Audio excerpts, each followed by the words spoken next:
Hali gani mwanafamilia wa channel yako pendwa ya Big News TV. Sasa kama ni mara yako ya kwanza kabisa kutembelea kupitia YouTube channel yetu, tukumbushe usisahau kubofya maneno mekundu yaliyoandikwa subscribe hapo chini ya video ili uwe wa kwanza kabisa kujihakikisha kupata update na taarifa zetu punde tunavyokuwekea kupitia YouTube channel yetu. Sasa hii leo tukiangazia kunako tetesi za usajili kunako vilabu mbalimbali ligi kuu Tanzania bara. Ni kwamba tukiangazia hii leo kunako klabu Young Africans. Sasa ni kwamba kama tunafahamu ya kwamba kipindi cha hivi sasa kuelekea kutamatisha msimu wa ligi kuu Tanzania bara, vilabu kadha wa kadha au vilabu vingi vimekuwa vikifanya maandalizi ya sajili ya wachezaji kunako vilabu vyao. Sasa kunako klabu Young Africans, kutoka vyanzo vya kuaminika ni kwamba klabu hiyo iko mbioni kumsajili mchezaji wa kimataifa na mzungumzia Diakite kwa ajili ya kujiunga na klabu Young Africans, na hii ni kutokana na muendelezo mzuri wa mchezaji huyo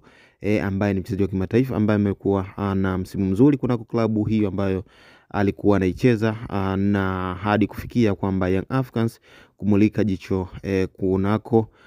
klabuni hapo kwa ajili ya kumnasa mchezaji huyo. Sasa ni kwamba Diakite kutoka vyanzo vya kuaminika ni kwamba wameshafikia tamati ya mwisho kabisa ya makubaliano ya mwisho kabisa na klabu ya Young Africans kwa ajili ya kuanza kuitumikia klabu ya Young Africans kama mchezaji mpya na mchezaji ambaye atakuwa ni mali ya Young Africans. Sasa ni kwamba kupitia vyanzo vya kuaminika kama nilivyosema awali ni kwamba mchezaji huyo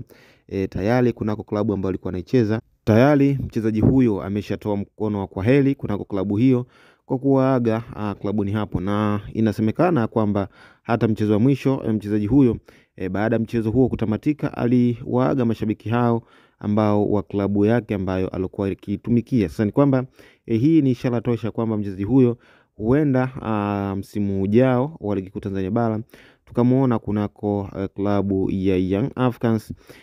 kwa kuitumikia klabu hiyo ambayo ni kama klabu yake mpya, na kwa ajili ya kuanza majukumu yake mapya na changamoto mpya ya kuitumikia klabu ya Young Africans. Sasa ni kwamba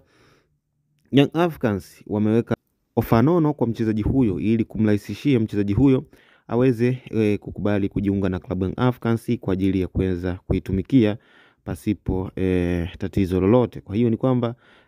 kilichobakia ni kwamba klabu ya Young Africans ni kumtambulisha mchezaji huyo mpya ambaye Diakite ni mchezaji ambaye ni mchezaji wa kimataifa mwenye level